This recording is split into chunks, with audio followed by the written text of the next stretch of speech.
welcome to Innovate TV. This is Paul Milligan at Infocom 2019 in Orlando. Thanks for joining us for this video. I'm joined today by Paul from Clevertouch. Welcome, Paul. Yeah, thank you. So first of all, for those coming to the show who are not here yet, or those maybe can't make it along to Orlando this year, could you tell us what's on the stand and what people can see? Sure, yeah. We've got a very exciting booth this year. We are really highlighting our ecosystem, which is not just a panel and whiteboarding apps, but really a more unified type of product line. For example, we're highlighting our Clever Message, which allows you to send messages to the panel.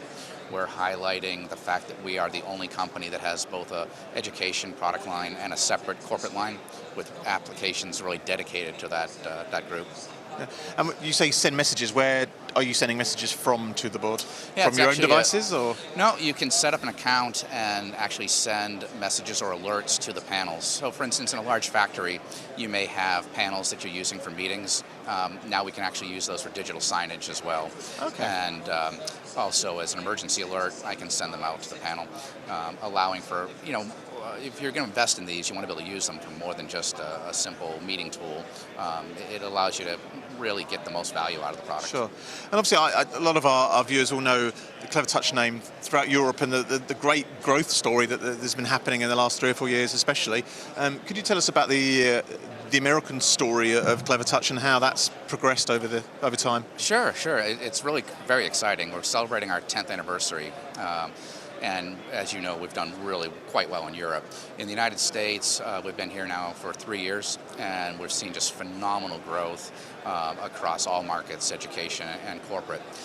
We've just opened our corporate headquarters in the U.S. down in Austin, Texas, and we've been hiring staff, bringing on a service center and a warehouse, so a lot of growth in the last 12 months. Sure.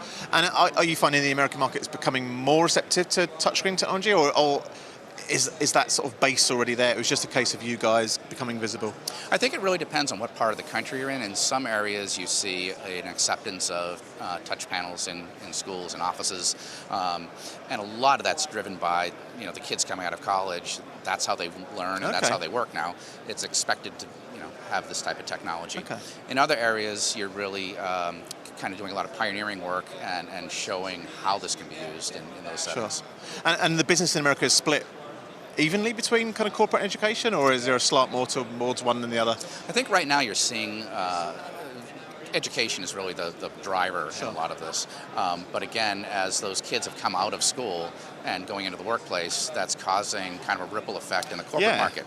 I guess you're creating your own future customers in a way, aren't you? Yeah. So hospitals, banks, factories, they're adopting this technology quite quickly. Sure. And with regards to the schools, is it younger children or is it kind of teenagers and stuff? Where are you seeing the sort of the usage in touchscreen technology in classrooms? If you go back a couple of years ago, it was very much a K-5 type product.